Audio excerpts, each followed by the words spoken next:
Hi, Tim. It's been a long time Hello. since we last spoke, man. Yeah. Great to see you, and Great to see you thanks for having me there. back. Yeah, It's an honor for me to be talking to you once again, and I hope it is not the last time that we talk about Bee Gees and all yeah, related to the Bee Gees music. So I certainly spoke to you or wrote to you on Messenger asking you to do a Zoom to talk about the my favorite album, and I guess it might be yours, the Living Eyes album. So yeah. what do Let's you do it. what do I've you think? I've got it here. Oh, nice. Yeah. That's great. What do you think of it? What do you think the first time I mentioned this to you? Yeah, well, and I'm very pleased to do it because I don't need much convincing to talk about the Bee Gees. And sorry that my work schedule meant that we were a couple of months after the 40th anniversary, but it's still the album's still 40. It's not yet 41. So I Mhm. think it's great to be able to pick these major anniversaries for these Bee Gees albums because, as we know, they were so prolific and there's so many albums, and some are very famous, and others are less so. And irrespective, it's nice to draw attention to them again. So let's talk Living Eyes. Absolutely, yeah, How do you because there's rate so much to talk about with it. Yeah. right? How do you rate Living Eyes among all the Bee Gees discography? Among all the Bee Gees Um, albums, how do you rate it? I rate it very highly, but I also think it's one of the most fascinating, and it's an enigmatic album in some ways, but certainly the music and the era is a really fascinating one.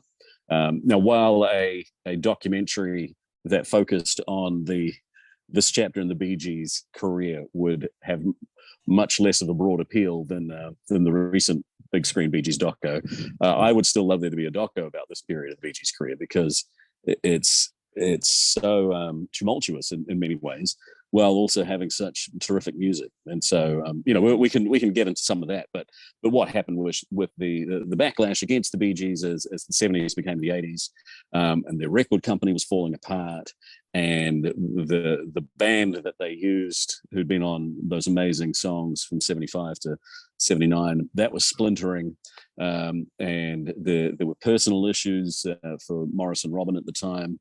So there was a lot going on, and yet it's So, an album of real beauty too.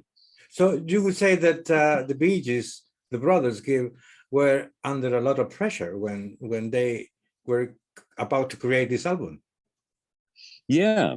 So the Bee Gees band is Dennis Bryan on the drums, Alan Kendall on guitar, and Blue Weaver on keyboards, and so they had a tremendous and positive impact on the Bee Gees in the 70s with their greatest success. And all good things come to an end. So quite why during the recording of Living Eyes that fractured and that band was no longer going to be used. I mean, it's been suggested because the Guilty album, which sold 15 million copies and was the year before with Streisand, because that had exposed Barry to the idea of using the best session musician in the business. Then perhaps there was the thinking, okay, maybe we should explore other ways to make records, and there's nothing wrong with that. So it's tough if you are the musicians who are no longer going to be involved in a project, but if you are, the genius who's captain of the ship, it is your right to decide if you're going to go in a different direction, and And that's what they and decided so to do, right? that's what they decided. Yeah, and I would love to hear a version of Living Eyes with the Bee Gees band on it, to hear if it would have sounded It would be any wonderful. different. It would Yeah. be wonderful. I had a chance to speak to Blue Weaver Oh, great. about 2 3 months ago, and Yeah. the thing is that I haven't uploaded it. I haven't posted it on Facebook. I think I have posted a fraction of it. I Okay. edited the interview, but he gave me permission to post it. But I will. Right. But we talked Yeah. about his period, 1975 to 1979. We spoke about Ben Coles and Children of the World, a little bit Yeah. of the creation of the new sound that they came up with on songs like Jive Talking, for instance, Yeah. or Love Me, those things, or Subway. We talked a little bit about those things. He was Yeah. very kind. He accepted my Zoom invite, and we did it. And I would Great. love to talk to Dennis Bryan, and why not Alan Kendall? Yeah, exactly. Did you find anything out from Blue that you didn't know before?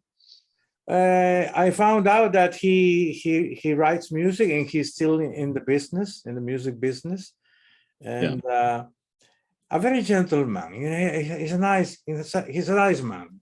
He's very Yeah. quiet, very kind, very friendly, but Yeah. serious. You know. But anyways, let's get back to Living Ice. Okay. So, what about talking about the track, the first track, Living Ice? Yeah, well, so the production on the title track, to me, is not quite as awesome as it could be, which is not something I say about most Bee Gees albums, or indeed most Bee Gees songs at all, because I think that their production throughout their career is exceptionally good. And for me, the title track, there's a slight disconnect. And I've never really been able to put my finger on it, but I feel like the guitars and the drums are not quite as awesome sounding, for lack of a better description. However, put that to one side. You look at the lyrics in Living Eyes, which is actually the title track, really underplayed how interesting these lyrics are. So the first verse, would you believe me if I told you your tomorrow is my yesterday? That's like, okay, I don't even know what that means, but I like it. And then you've got, in the beginning, I was far away and praying for my destiny that would arrive the moment you're born. For we will be here when the miracle comes. So this is sounding quite spiritual. Philosophical. Yeah, in the beginning, I was far away and praying for my destiny that would arrive the moment you're born. So, that your destiny doesn't arrive until this particular person is born. So whether that's just a very sort of spiritual way to describe a romantic relationship, or whether this is a more directly spiritual song. And then after the chorus, we are of age, we are in time, we are forever. Right now, when the power is mine, I leave you heaven and the earth. I leave you never, and living to love is the reason we shine. These are very interesting philosophical lyrics, and the way the harmonies are done in those verses, in particular, I think is quite brilliant. Yeah. What about you? What about me? I think Living Eyes refers to a woman. It looks like they are talking about a woman, because I have always thought that Living Eyes is a woman. Right. And the music is awesome. I mean, tremendous player, tremendous drummer, like Jeff Porcaro from Toto, who's playing there. Is there any part of you, when you compare it to, say, the production on Spirits Having Flown, that's what I guess I'm thinking. I think of, say, the Spirits Having Flown title track, and I think, oh my gosh, like that is as good as music production gets. And so there's something just in terms of the feel of Spirits Having Flown, which feels a little bit more mechanical for me about Living Eyes. It doesn't mean I don't love it, because I absolutely love it, but it's just, and maybe that's just a personal taste thing, but it's a very, very special song, no doubt about it. Yeah, but remember, the Living Eyes was I think the Bee Gees were trying to divert from the sound that they had before this album came out. So for me, it was a good decision, the one that they made. I mean, leaving Alan, Blue, and Dennis go and try to put together a new band and see what can happen after they come up with this new album. And I think for Bee Gees fans, and indeed even for like the guys involved at the time, is to look at what other bands have done, you know, and bands break up. Indeed, the trio of the Bee Gees broke up. The original 5-piece Bee Gees broke up, and but another comparison is to look at other groups. You know, so Bruce Springsteen, that you know he would make solo albums. You know, around about the time of Living Eyes, Bruce Springsteen went away into Nebraska, which was just a solo album, and then after Born in the USA, you know, his greatest success. And he did a massive world tour, and then he did Tunnel of Love, which didn't involve most of the E Street Band. And you know, people are involved are always hurt by that, but Bruce Springsteen had the right to do what he wanted to do to fulfill the vision that he had, which is you know, in the case of the Bee Gees, and I'd say from a production band point of view, you know, Barry, he had the right to, you know, make those decisions, you know, obviously alongside Robin and Morris. Exactly. Yeah. Moving on to He's a Liar, which is the second track on side A of the album. Yeah. You know, wouldn't you agree with me that the sound they came up with on He's a Liar is a sound that was sort of new to the era, or to the music they had been used to making. Wouldn't you agree with that? Oh yeah, totally.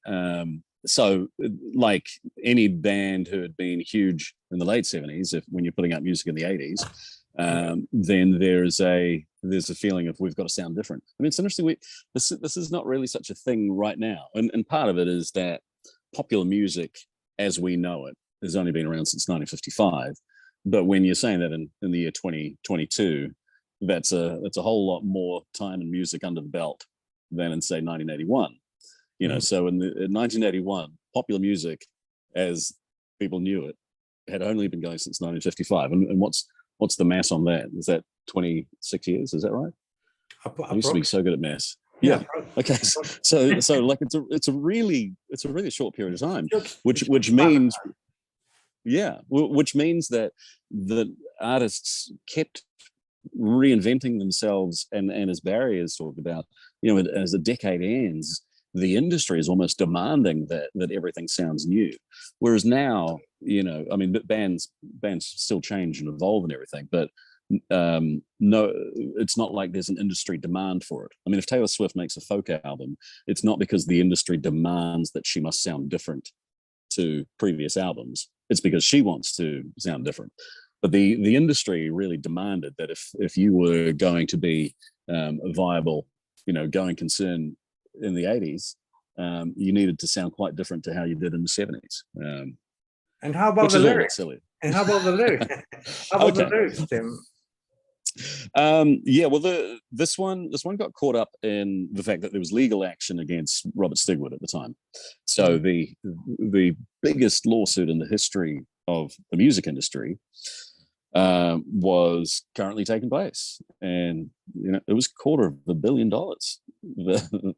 suing Robert Stigwood, and then he countersued, and eventually it was settled out of court, and thankfully they made up, and I'm so thrilled that they made up. And you know, eventually, like the Brit Awards in 1997, when the Bee Gees said, look, we're not going to accept this Lifetime Achievement Award unless Robert Stigwood comes up. So you know, everything was forgiven. But 1981, the Bee Gees record company is falling apart.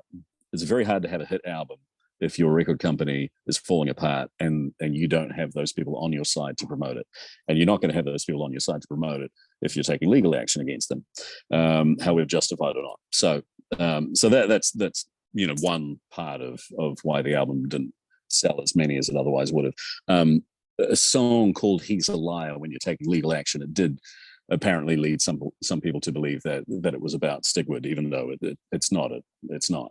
I mean, this is. Do you think it's a about very Stigwood? song. Do you think that song was about Stigwood? No. People did. There was a perception. Oh, this must be about Stigwood, but it wasn't at all. Yeah. So my favorite part of the song. And I love how it's got crowd sound effects at the end, but there's a synth line, and the way that is sort of isolated after the first chorus I'm like, that needs to be sampled and maybe even slowed down. But that's you know, I must sound great doing it here in my garden. But yeah, I like it. Yeah. What about you? A lot of fans think that, well, not a lot of fans, or some fans think that Barry's voice is too harsh. It is a different voice that he does on this particular song. Right. But he has all the right in the world. He had all the right in the world to sing it the way he wanted. I believe, you know. Well, they were consciously moving away from falsetto leads. There were still some falsetto backgrounds, but they were moving away from falsetto leads. You know, I'm not surprised it wasn't a massive hit. It's a song that I go back and I listen to a lot because I really want to love it more than I do. But I think one thing that's telling is that when I listen to the demo, and you can hear Barry scat singing, and there's a lot going on, you know. So even if this is not one of the more popular, you know, underground Bee Gees songs, there's nothing hasty about how it was thrown together. You know, this was very detailed work, and maybe it doesn't connect with people emotionally, and maybe also the production is not, you know, quite as on point for 1981 as it could have been, but still, I like that it's a complicated song, and yeah, me too. it also had a cool video, seriously cool video, you know, with all three of them, and Morris. That was shot at Morris's home, right? Yeah. So no, look, I mean, you know, the short answer to all of this is that I love all these songs. So do I. I'm giving you the longer answer. Yeah. So do I. I love this album.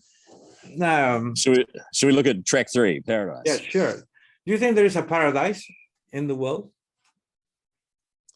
Do you mean, you know, do you believe that there is a paradise? Literal paradise? I mean, yes, absolutely.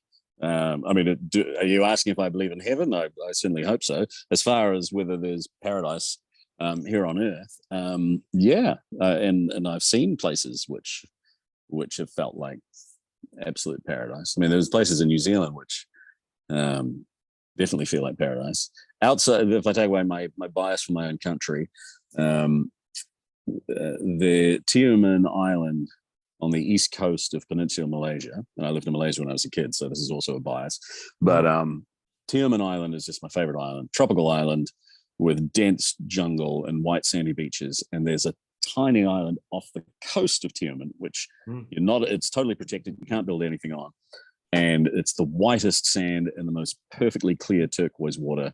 And I'd been there as a bachelor, and then took my wife there on our honeymoon, and it's just like, you know, if this is what heaven is like, then that's brilliant. I don't need anything. I'm not expecting something better than that. And did you listen to Paradise when you were there? I wonder. I should have done. But you didn't. Yeah. As far as the song is concerned, I love the intro, and it always I discovered the Living Eyes album after the Lion King movie had come out. So even though Living Eyes was 81, Lion King was 95. That I really got into the Bee Gees in 96. You know, I was still a kid. But so when I first listened to Paradise and that intro, again with the scat singing and the na na na na na na, right, like that start sounds quite a lot like the Lion King soundtrack, but you know, many years prior. And it's Barry Robin singing. Yeah, and you know, I remember once reading a criticism of this song, which was about the lyrics, saying, because it's, you don't go back on your word, you promised me paradise. And it's like, well, who promises somebody else in a romantic notion? You know, does anyone ever promise someone paradise? You know, I promise you paradise. So you know, and so maybe if the song has a criticism, it's that as far as an emotion that we can relate to, people don't. The most madly in love people still don't tend to promise that they will deliver paradise, because that's a very big ask and a big promise to make. But that said, I think it's a really, really beautiful song, and I love it. It's magical. It's I love it too. I would say that this is one of my 5 or 3 favorite songs from this album. Really? Yeah. And the other one would be the next one, which is "Don't Fall in Love with Me," with Robin on lead vocal. You know, that is okay. Well, awesome let's talk that one. Why do you love that one so much? because Robin sounds as if he was in pain, or he was telling the girl not to fall in love with him, because he thinks that will not be a forever thing, you know. And he gives it all, you know. He gives everything. His voice is totally high. It's so romantic, you know. The hooks, you know, that he usually does on this song are so much beautiful. And let alone the music, let alone the instruments behind Robin's voice, the orchestra. You see, it's also this who's the drummer? I think you got the credits there.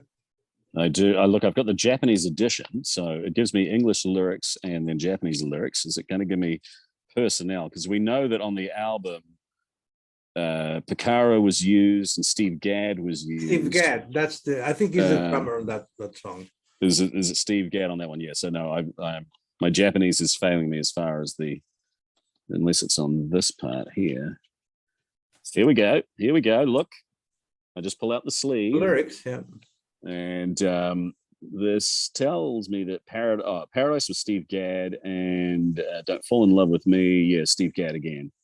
Yeah, Richard T on piano, and guitar, none other than Don Felder of the Eagles. Oh, so some big names. Hey, have you ever spoken with Barry about The Living Eyes, if I may? Yeah, so we briefly spoke to Barry about Living Eyes just over a year ago when I was interviewing him about the Greenfields album, and so I mentioned specifically the song "Don't Fall in Love with Me," because "Don't Fall in Love with Me" is hands down my favorite song on the Living Eyes album, and to me is one of the absolute great buried treasures in the Bee Gees catalog. And if I was a Simon Cowell type figure, then and I was looking for a surefire hit that would sound like it was a new song, you know, it wouldn't be identifiable as a cover because people don't know it.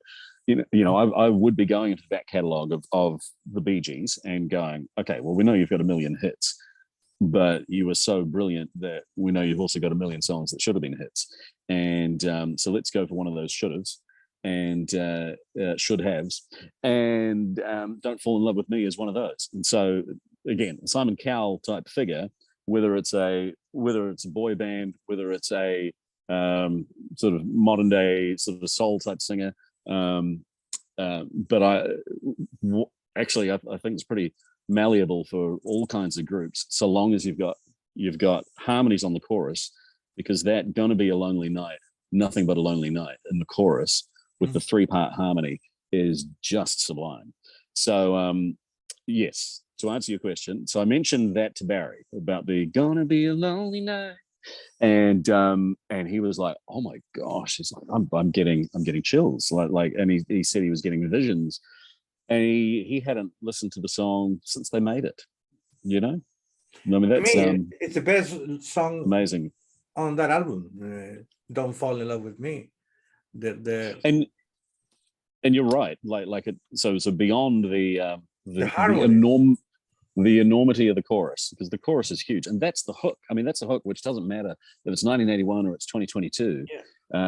That you know, pop music is still about hooks, and that is as big a bigger hook, and then combined with the harmonies. But the journey that you go on with the verses to get to that hook, you know, and speaking of hooks, to as the Bee Gees have talked about, all three of them talked about this, that, you know, you're trying to find new ways to talk about love. So I talked about with Paradise that maybe people couldn't relate necessarily to the notion of you promised me paradise, but people might be able to relate to the notion of when they are emotionally troubled, they're going through a really rough time in their life, and they're saying to someone, don't fall in love with me because I'm too big of a mess at this stage.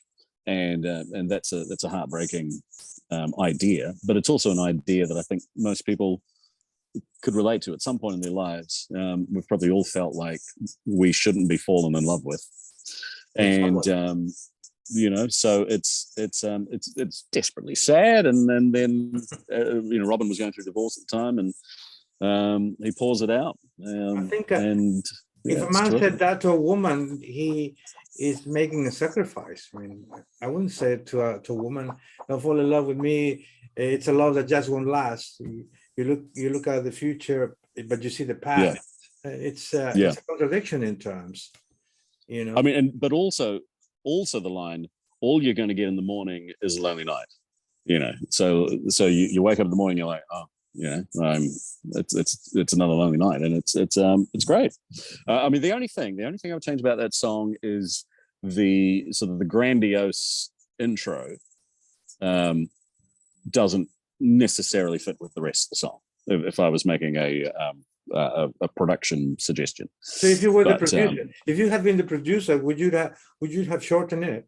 Would you have shortened it? If I was the producer, which I mean I know is hilarious to be so seemingly full of yourself as to think that I could have waltzed in and made an album better by three of the greatest songwriters in history. But if I was the producer, I would have said, I don't know whether this bombastic dun, dun, dun, dun, dun, dun, dun, dun, intro is necessarily right for this particular song. But didn't that talk about the grandiosity of the Bee Gees, do you think? Oh, and the Bee Gees are yes, but I think I come back to the fact that we could do these chats about every single Bee Gees album, and the only two that I would talk about having slight production issues would be Living Eyes and This Is Where I Came In. And maybe, sorry, there's a couple of flies around in my garden on this lovely hot summer's day in New Zealand. You know, and maybe the Staying Alive soundtrack, not Saturday Night Fever, obviously. But out of a couple of dozen albums, I think the production is flawless, except for occasionally with Living Eyes and occasionally with This Is Where I Came In. So it is not like it's a frequent criticism of mine at all. I mean, you know, as you know, these guys are the best, and part of what made them the best, other than being so prolific and having those incredible harmonies and the single best melodies of any songwriters in history, was that their songs were expertly produced. You know, were almost without fail. And did you notice that every brother had a chance to have their songs? Like Robin does 3 songs, Barry does 4 songs, Morris does 1, and 1 sung by the 3 of them, which is I think Living Eyes. Yeah, it's one of the reasons why Bee Gees, you know, big Bee Gees fans love the Living Eyes album, which is that if you were a Bee Gees fan, I've written about this in the past, if you were a Bee Gees fan who was naturally more drawn to Robin or Morris than say Barry, or even to rephrase that slightly, if you were a Bee Gees fan who knew about the different personalities in the group, as opposed to, I mean, everyone on planet Earth knows the Bee Gees, and most people on planet Earth know that the Bee Gees were brothers, but not everyone knows, okay, this is Barry's voice, this is Robin's voice, this is Morris's voice, and knows the different personality types. So when you're crossing over into the threshold of being, you know, serious diehard fan territory, then there are a lot of people, both at the time, but I think especially as the years have gone by, have really appreciated hearing Robin again. because you didn't hear much of Robin during the halcyon days in the late 70s. Mhm. You know, you heard him do a little bit of falsetto on Living Together, on Spirits Having Flown. You heard him do Love Me. That is something that Children of the World, and you there heard is him on something Main Course that quite a bit. Blue Weaver mentioned that to me, that he was trying to get Robin to sing more on the Children of the World album, and he wanted Robin to do Love Me, and so Blue told me that he had come up with the intro on piano, and he had Robin listen to the music that Vince had made, and he convinced him to sing it. Great, yeah. He loved Robin's voice. And it's an excellent soul ballad, and then also has Barry and falsetto, huge chorus. They should have released it as a single themselves, but Yvonne Elliman had a big hit with Love Me, and terrific song. I mean, as far as those days in the late 70s are concerned, it's often been pointed out that Robin was the one who was the most obsessed with having hits. So even though he would have, I'm sure, wanted to have sung more leads, Barry's falsetto was just so perfectly in tune with the times commercially, exactly, that it made sense. And there's still, there's a lot of people who sing in falsetto, far more than most people realize. When I say a lot, it's not like the Bee Gees were the only group who sang falsetto, but I don't think anyone has managed to do it in such a commercial way, and I mean that in the best sense. Barry's falsetto sounds like nobody else's, and that's what he do. That's what he does on the next track, Soldiers, which which sounds to me a country song. It sounds to me country. That's an interesting take, because the falsetto is such an R&B thing. And so yes, the falsetto is mostly absent from Living Eyes. It's there in some backgrounds, but it's not used as a lead except on Soldiers. And but because the falsetto comes from such an R&B tradition, that maybe this song would have actually not have been the one to have done in falsetto. It's a frantic song, Soldiers, but it's interesting because it's frantic and it's falsetto, but it's also got acoustic guitars very high in the mix and a good drummer player. So Soldiers for you. How much do you like that one? Well, if I want to go back in time and remember the Fever or the Spirits days, well, I always listen to Soldiers. I love that voice, and I love the harmonies they do on the choruses. Barry, Robin, Morris, and Robin and Barry singing falsetto, while Morris doing the bottom line, the bottom voice. That's what I've always heard. And if you put on, your headphones, you will hear the three voices. Yeah, well, you've got good ears. I mean, it is also incredible just being reminded of who played on these tracks. So just looking at Soldiers, so the drums are a combination of Steve Gadd and Jeff Porcara. So I mean, these are two of the greatest drummers ever. Harold Cowart on bass is a huge name. Richard T is all over albums in the 70s and 80s. He's on piano. The acoustic guitars, Barry and Morris, and then guitar, Don Felder again of the Eagles. So amazing. It's pretty A-list, isn't it? And remember that Don Felder is still around. He's been still making music. I even wrote to him asking him for an interview. Good. I want to do a Zoom chat with Don Felder. He read my comments anyways. Well, I mean, Don Felder always speaks very highly of the Bee Gees, and he has talked about, his time working, because he and Joe Walsh as well. They turn up on the Andy Gibb albums, but he does talk about working with the Bee Gees as just being blown away by the attention to detail. So that the as I say, the attention to detail, the level of songcraft. Yeah, and this is a guy who's used to working with Henley and Fry, so it's not like it would have been a foreign concept having that kind of attention to detail. But you know, he said that they were pretty much the best in the business. Now, speaking of country, to me, there's a little bit of country in the next two songs, in "I Still Love You" and "Wildflower." "I Still Love You" with Robin's lead, and then "Wildflower" with Morris's lead. So, yeah, what do you think about those two?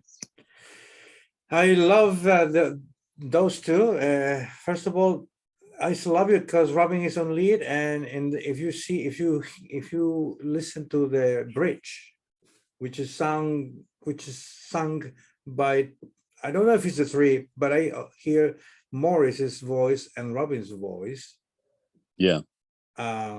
Doing singing in unison and doing those really low voices, and that's and every time I listen to that section and the whole song as well, that takes me to heaven without leaving the ground, actually, and without really having something to smoke. If you know what I mean. but look, heaven is mentioned in the song. "Stormy nights out in the heaven, I believe in the true forever. There's a bright new star when somebody dies." Oh. And yeah, the harmonies in those, I think that's the part where Morris is quite strong in the mix. So even though it's a Robin lead, in the "Stormy nights out in the heaven," you can hear that deeper voice of Morris coming through. But I mean, it's, I think, being reminded of the spirituality that runs through a lot of these songs. "Though you're my imagination, you'll be there when we find salvation. Only then will there be no reason to hide." You know, the Bee Gees lyrics are actually underrated. You know, they weren't. They, I guess you could describe it as being a bit esoteric. You know, if you think of, say, country music as being often very direct, and then when it comes into sort of pop music, a writer like, say, Lionel Richie in his love songs is very direct, almost conversational, and so Bee Gees lyrics aren't necessarily like that. They're often evoking a feeling as opposed to specifics. But that said, when I look back at these lyrics, then I can be, you know, reminded yet again that there's a real beauty and as I say, often a kind of a spirituality to those lyrics, which I think gives them a lot of power, even if it's slightly subconscious when you're listening. What about "Wildflower" with Morris on lead? Well, this is another reason why diehard fans love the album, because you've got a Morris Gibb lead for the first time since when was the last one? There was no Morris lead on Mr. Natural. I think was there a Morris lead on Life in a Tin Can? So I think you're going back to "You Know It's For You" from "To Whom It May Concern," so 9 years earlier, and it's a very pretty song. You know, I don't think you could play "Wildflower" to anyone and not have them go, "That's a very pretty song," you know. It's awesome. It's an amazing song, and the other day I was talking to Jeff Bridgeford, and and I sent the album to him on MP3, and he said, well, the two tracks, the two songs that stand out are "Wildflower" and "Be Who You Are," which is the last. Oh, is that right? Yeah. Okay. And he was a Bee Gee, you know, and he said, well, Morris is awesome on this song. It's a very good song, an extraordinary song. And Don Felder also on guitar once again on that one. George Bitzer, who would turn up on Barry's Now Voyager album. But there is another drummer in that song. Yeah, Russ Kunkel, who's also another, you know, A-list drummer. So it's when you look at these credits, this is when you are one of the biggest bands in the world, And the Bee Gees were not just, I mean, we know how massive they were in the late 70s. They really were the biggest band in the world. And they were also extremely wealthy because they wrote and produced. So when you've got that level of fame and cash, even though this album ultimately wasn't a commercial success, that you can see why there was the thought, okay, well, maybe if we've got access to the best in the business, then let's see what that's like. And, you know, I as I said at the start, ultimately, do I think Living Eyes may have had a better feel had it still had Blue Weaver and Alan Kendall and Dennis Bryan on it? Yeah, I think it probably would have. But I don't begrudge geniuses who have long careers and who are very prolific. I don't begrudge them from trying different ways to fulfill the visions that they have. But this album was expensive, right? I heard it cost $1 million. Oh, I'm not surprised. I'm not surprised. I mean, if you're getting Porcaro and Gadd and Felder on your album, I don't imagine they're doing it just for kicks. But yeah, who knows? But there are many musicians Wildflowers, yeah, there are many. Wildflower is a lovely song. Yeah. If you notice that in every song there are different musicians. I also have that album. And it's a very neat, elegant album to me. And which album? Sorry. This one. This one. Yeah. Sure. Yeah, but Nothing Could Be Good as well. It's an elegant song that every time I listen to reminds me of Barry's voice on How Deep Is Your Love. I adore Nothing Could Be Good. So for me, unlike Jeff Bridgeford, for me, the two very best songs on this album are I mean, I just have no doubt in my mind. It's Nothing Could Be Good and Don't Fall in Love with Me. Nothing Could Be Good has Here's the Back of the Moment section for me. Here's the back of the moment with the part where it's the layered harmonies and it's sing to the Almighty if that's what you need to do, love what is true. Again, you know, that kind of spiritual thing, and maybe that's just me who can be drawn to that in music. But I know it's not just me.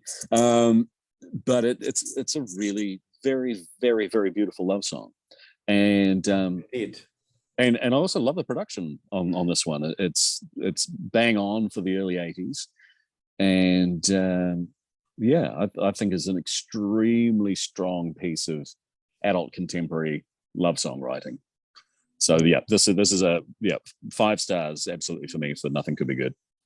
What about Crying Every Day? Which to me, the other day I was speaking with a Spanish friend, and we did also a Zoom, and we talked about Living Eyes in Spanish. And we agreed on the fact that if you listen closely to He's a Liar and also Crying Every Day, there is something in common between these two songs. I mean, the drumming, you know, the way the drums are played, if you notice, they sound alike. Yeah. Well, you know, they're both up-tempo songs. And I think that Crying Every Day is a superior song to He's a Liar for me. Exactly. I agree. I think Crying Every Day is a nice little precursor to Robin's solo stuff, and to the better solo tracks that Robin did in the early 80s. And it's a cool song, and it's also one of those songs that's got Robin in full natural voice lead and Barry in falsetto on backgrounds, and that they're singing at the same pitch. It's a pretty remarkable thing that they could do, because Robin had such a high natural voice. Exactly. So he didn't. I mean, he could sing in falsetto, but as Barry has pointed out, Robin's natural voice was actually slightly higher than Barry's natural voice. So one technique they could do, I mean, so anyone who knows about singing, is that you can sing the same note both in falsetto or a natural voice at a certain point. and so you could have Barry, and it's not an octave difference, but you could have Barry in falsetto and Robin doing the same note but a natural voice, and then hearing that together is different than when they would sing both in natural voice unison. And so they do that on Crying Every Day, and do you hear? It sounds great. Do you hear two falsettos after the second bridge? And when they say "Never Love, Never Die," and both voices, I think there are three voices, but I hear three voices every time I put on the headphones. I hear Robin's voice, not in natural voice, and two falsettos, one high, really high, and the other one a little lower. See, and I'm sure. Yeah, and there's they always layered. Yeah, and there's a moment after that when the music pauses and there is the synthesizer in the background with Robin's solo voice, which is amazing. It's out of this world, and it's the best song together with "Don't Fall in Love with Me." I would say these are my two favorite ones. Plus Right? Yeah. Paradise and Robin Morris's song, and now. I mean, and lyrically, just quickly before we move on to the next one, I've always loved "Your love was a cathedral, and I came down here to pray." Oh, what a thing! I mean, you see that's some serious lyric writing. But there's also, "Can there be any wonder why to be living under? Love is a revelation only few can share. I could be a mountain strong, but to think about you, long as I live without you, I would still be there." Yeah, this is these guys were good. I don't know if you know. Isn't it poetry? It's poetry. Also, I'm just like, man, these guys are good, and I know these guys are good. I've been obsessed with them since I was 14. So, but I still love that's the only thing that's going to sustain an obsession of this note with popular music is if you continue to be surprised by how good they are. You know, I think that anyone who's obsessed about any, and I don't mean obsessed in a creepy sense, obviously, Barry, but anyone who has this kind of popular music obsession with particular artists, to sustain it, you need to keep being surprised by it. And I'm continually surprised by, as funny as it sounds, I'm continually surprised by how effing good the Bee Gees are. I get surprised. I am surprised every day. Every day I listen to their albums, and what do you think if Barry ever talked about the Living Eyes album like we are doing now? Do you think he would be open to talk about Living Eyes? Well, yeah, I would love to do that with him at some point and do it properly, you know, and really get the stories behind it. And I mean, the first thing that you have to do is you have to let them listen to it again, because, you know, when people are creative, successful musicians of this caliber, they're not spending time going, no, I might chuck Living Eyes on and have a listen to it, you know. So it really has been 40 years since he's heard these songs. And because they were sort of locked into a mindset that if something wasn't a big commercial success, they might then feel the need to say that it wasn't that good. But it was good. In fact, everything they did, all the albums that they did were always good. Obviously, some are more extraordinary than others. But you know, the benefit of a lot of time having passed means that I think that for Barry, you can go back and you can listen to it and appreciate it a little bit more, perhaps. Yeah. So we do the last track, "Be Who You Are." Be Who You Are. A masterpiece, classical music, and every time I listen to it, I believe that Barry was sort of in pain when he sang it, when he sang the song, you know. And there is a bridge where he does. I think you can only hear his voice, and it seems that he is sort of crying, and What do you think of it? Yeah, this is a very sad song, an extremely ambitious song, and lyrically very. I mean, I keep saying strong. I've got to add to my repertoire of adjectives. But if you look at some of this, so be who you are, I bless your name, and all that summer madness caused the rain. The glory that we made, my love will grace the halls of time, a love that never can be mine. You could not love me then, I love you still. I mean, so this is brokenhearted. It sounds like unrequited love, but it's unrequited love where you're not asking the person to change. And indeed, the song is called "Be Who You Are." Be who you are, seize life and find a way, and I will be that shadow loving who you are. Be who you are. So, and we were, which is kind of an intriguing end to that, isn't it? I will be that shadow loving you who you are. Be who you are. We were. I often wonder what he meant by saying we were at the very last line. Grammatically speaking, I think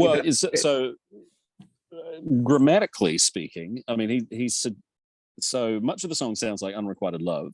That then suggests perhaps that maybe they had been together, or at least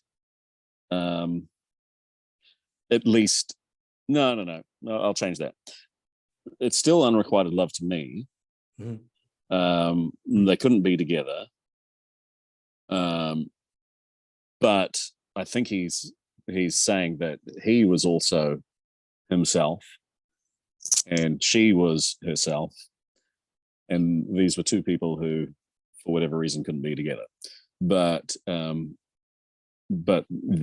heartbreaking aspect of this is that, in a non-creepy way, once again, he's saying that I will be that shadow loving who you are. Oh, that's so he's never going to stop loving it, but it's not meant to be for them. That's my take. Isn't it nice when somebody says, I'll be the shadow loving you, loving who you are? Yeah. I think that's quite a profoundly sad song. Also, I mean, musically, really ambitious and perhaps, I mean, Barry's told me that they never wrote anything to prove anything. So, as much as you might listen to a song like "He's a Liar" and think, okay, well, this is the Bee Gees obviously trying to sound, like they can be slightly rockier and more 80s. That maybe that was more by accident than design. They consciously made a decision to have more of Robin and Morris and to have less falsetto, but I wouldn't say that they set out to do "Be Who You Are" to show what serious songwriters they were for people who were perhaps dismissive of what they were doing in the late 70s, which, by the way, the stuff they did in the late 70s, you can only dismiss it if you know nothing about music, because it's exceptionally complicated and its time and sentence brilliant and all the rest. There's part of me that would wonder, do you put a 7-minute song with classical orchestral arrangements like "Be Who You Are" on your album in 1981 to show to critics that you're so much more than they think? And again, I don't actually think that's how they operated. I think it's that's what they were wanting to write at the time, and so that's what they wrote. And I'm pretty sure that one is that the only one that's a solo write from Barry. I think he wrote it. Only himself. It's his song. So all in all, the Bee Gees did cover different genres, should I say? Pop, rock, romantic, contemporary, classical. What else? Soul. Well, I mean, there's always a bit of soul there. There's always a bit of R&B, and there's in the case of "Crying Every Day," there's sort of new wave, and it's. And don't forget the use of synthesizers. If you listen closely to Living Eyes and listen then to Heartbreaker, the synthesizers sound alike. Yeah, and indeed, Heartbreaker was just a few months after Living Eyes, and was a major success. And so having being bookended by the huge success of Guilty, and then the huge success of Heartbreaker, and then Eyes That See in the Dark for Kenny Rogers, and that it showed that for this period for the Bee Gees, it was right to focus on other artists. I mean, still within that, you've got the Staying Alive soundtrack in the '83, which, while it didn't sell anything like Fever, it still sold 5 million copies.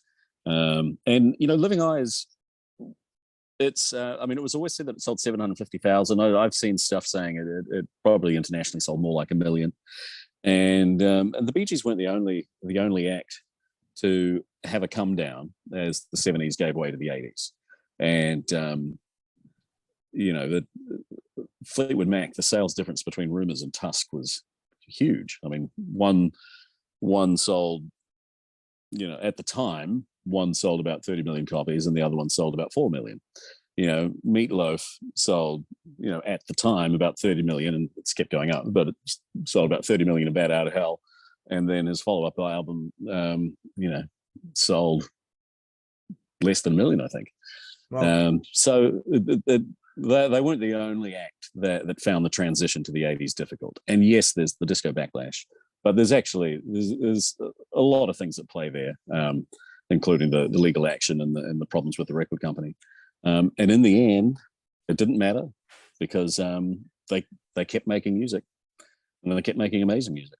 And look what they did. And so it's a buried treasure that still sold 1 million copies, and is worth rediscovering.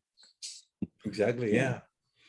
Okay, Tim, I thank you ever so much for taking the time to chat to me about Living Eyes, a masterpiece, in my humble opinion.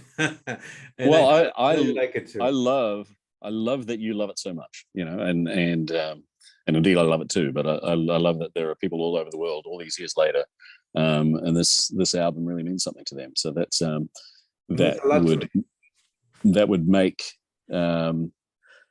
Barry's day, and that would make Morris and Robin's day if they were still here. So yeah, good on you. I think I told you when we last chatted last year, I told you that this is my favorite album, and I showed you a couple of LPs of Living Eyes, and you asked me, why do you like it so much? And I said, well, because it came out when I left school. When I left school, secondary school, the album was being played in Peru. The Bees had a strong following, and during the last the second half of the '70s, and when the '80s came along, I was leaving school, and this album came out. This treasure came out, man. Yeah. And it made my days. It made my days beautiful, and that's why I love the Bee Gees. Not only as a fan or as a follower, but also as a teacher of English, because as a teacher of English, I can see that the Bee Gees lyrics on all their songs, or many, if not all, and they have good grammar. The Bee Gees use good grammar, and they came up with words that you don't usually find in pop songs. There's a lot of poetry. I think, yes, absolutely. And but also what you're saying is that the time and place that we connect with music has a large part to play in how we feel about that music, many years later. And the albums that I loved as a child, I still love as an adult. And there's the connection back to that time and place. So that's very cool. But I'm going to go back and listen to it tonight. So that's great. Thank you once again for having me. And thank you, Tim.